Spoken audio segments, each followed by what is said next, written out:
তুমি মেসেজ দিতে দেরি করলে বা মেসেজ সিন করতে দেরি করলে বা ফোন ওয়েটিং এ পেলে, যে মানুষটা হুট করে রেগে যায় সেই মানুষটা তোমাকে ভালোবাসে। যে মানুষটা সারাক্ষণ তোমার সাথে কথা বলার জন্য ছটফট করতে থাকে, রাত জেগে থাকে, তোমাকে নিয়ে ভাবতে থাকে, স্বপ্ন দেখে, একটু আড়াল হলেই ফোন করে কিংবা অস্থির হয়ে যায়, সেই মানুষটাকে যদি ভুল ভাবো তাহলে তুমি তার যোগ্য হতে পারোনি। যে যাকে যখন চায়, যে মুহূর্তে চায়, যে সময়ে চায়, ঠিক সেই সময় মানুষটাকে না পেলে রাগ হয়, অভিমান হয়।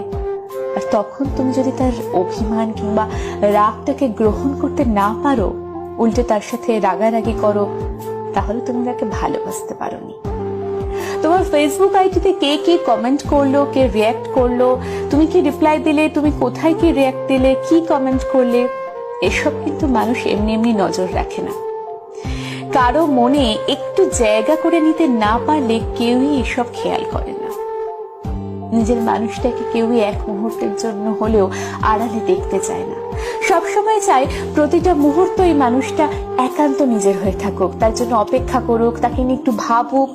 মানুষটা যেন একান্ত নিজের হয়, যার সাথে থাকবে না অন্য কারোর যোগাযোগ। এত মানুষ থাকার পরও কেউ একজন তোমার উপর রাগ অভিমান করে, আর এটা যদি তুমি বুঝতে না পারো কিংবা বুঝেও যদি না বোঝার ভান করে থাকো, তাহলে দেখবে কোন একদিন মানুষটা তোমার উপর রাগ অভিমান করছে না, মানুষটা বদলে গেছে। মানুষ তখনই বদলে যায় যখন সে তার রাগ অভিমানের মূল্য পায় না। প্রতিবার নিজেই নিজের রাগ অভিমান ভাঙাতে হয়, তখন সে ধীরে ধীরে রাগ অভিমান করা ভুলে যায়। মানুষটা ভিতর থেকে তখন একটু একটু করে মরে যায়।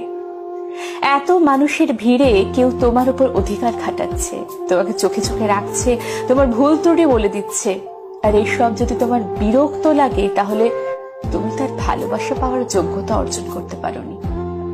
তাই নিজের কাছের মানুষটাকে মূল্য দাও, নয়তো দেখবে কোনো একদিন এই বিরক্তিগুলো খুব মিস করবে।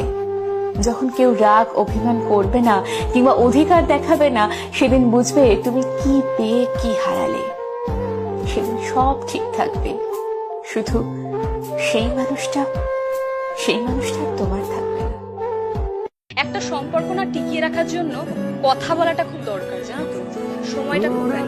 তুমি যদি আমাকে বলো যে আমার কাজটাই আমার কাছে সব, এটা কিন্তু না। কাজের শেষে 1 মিনিট 5 মিনিট হলেও ওই মানুষটা কিন্তু আমার জীবনে ইম্পর্টেন্ট।